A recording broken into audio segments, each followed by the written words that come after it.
coordinate planes. This is section B. You're going to look at the table at the right. You need to be able to write an equation that can be used to relate the y value to the x value in each row. So you remember x is our independent variable and y is our dependent variable. Y depends on what x is. In order to figure out your equation always starts with y equals. In other words, how do we get this y column over here? What are we doing to the x? Some people try to see a pattern in the table going down, but we need to be going across in the table. What do we do to x to get y going across? It's hard to see it because at 0, 0, you could times it by 0. You could add 0 and that works. But when you look at 2 to 4, what are you doing? Well, some people say add 2. Some people say times 2. Well, if you add 2 here, does it work? Or if you times by 2, does that work? So you kind of have to figure out what to do to go across. So what you're doing to x is you're actually taking your x column and you're actually timesing it by 2 to get the y column. So you're taking x again, which is 2, times it by 2 to get 4. So you could write what you're doing to each one to go across to solve. So what are you doing in order to get y? You're taking x times 2. What's a better way to write that? We would call it 2x. Y equals 2x. Okay. Plot the points on the coordinate plane at the far right. Remember, this is x. This is our independent variable. And this is y. This is our dependent variable. Okay. The more times you label it, the more you'll remember your x. What quadrant are we in again? This is quadrant 1, the most common quadrant that you will see. How do we plot these points? Well, you have x, y, so it's kind of like saying 0, 0, 2, 4, 4, 8, 8, 16. So as you're graphing, 0, 0 is at the origin, 2, 4 is over 2, but up 4, 4, 8 over 4, up 8, make sure you're on the right line here, and then over 8, and then up 16. So did we plot the points on the right? Yes, we did. Does the graph appear to be linear? Remember, linear means like in a straight line. Do these appear to fall in a straight line if we were to draw a line through them? And I always draw arrows through them because they can continue on. Yes, it appears to be linear. Now it comes to the part where I want you to write a word problem that can be modeled by this equation. So we've got our equation. What was our equation for this one? Oh yeah, we wrote it up here. I'm going to rewrite it. Y equals 2x. So how do I come up with a word problem for this equation? Well, I have two different variables. I have x and I have y. Remember, y depends on what we're doing to x. Since I have two different variables, I want to have two different people in my word problem. One person's going to represent x and one person's going to represent y.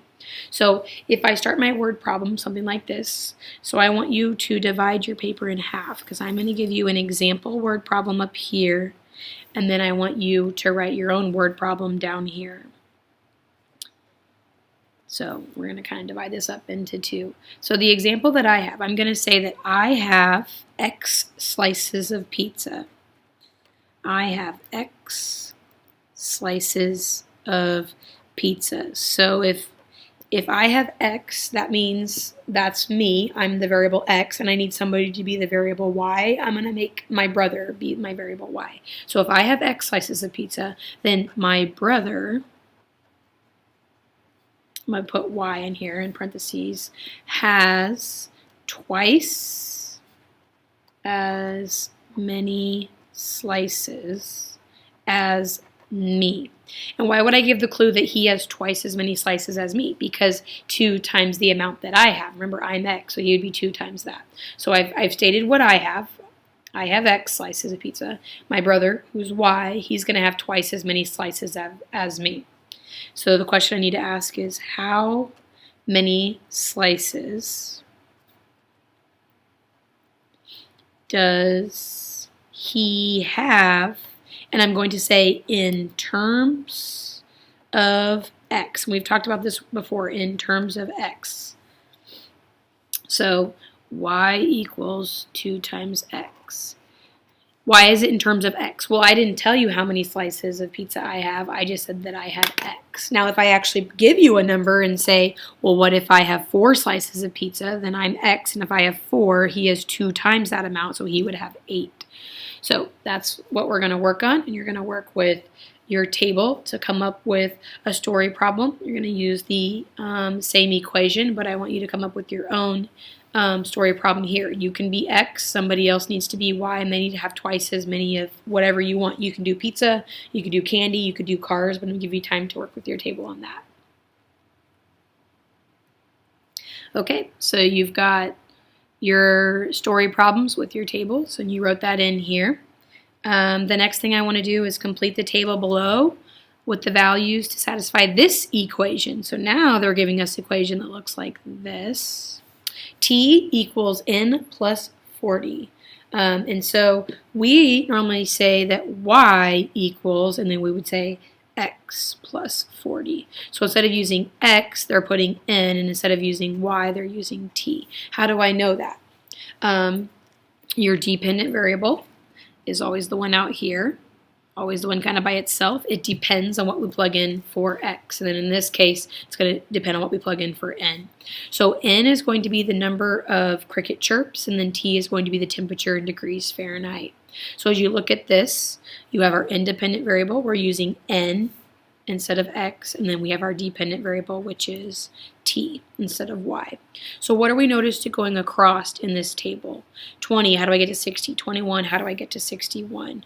We are actually adding 40 to go across. So if I continue adding 40 to go across in this table, can you finish filling in the table? Once you have the table filled in, then can you graph these over here? Remember, number of cricket chirps. This was our n, was what we're calling x. This is our independent variable down here. Again, we're writing it. This is our y or t in temperature. This is our dependent variable.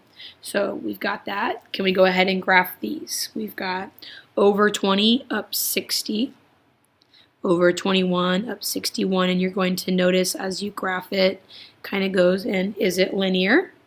Do all of the points fall on a straight line? Yes, it is. So the homework that you are going to do with this particular notes is a worksheet, page 108 and 109. It's a front and back. You are going to do all, and you need to pick 2 of them to write word problems.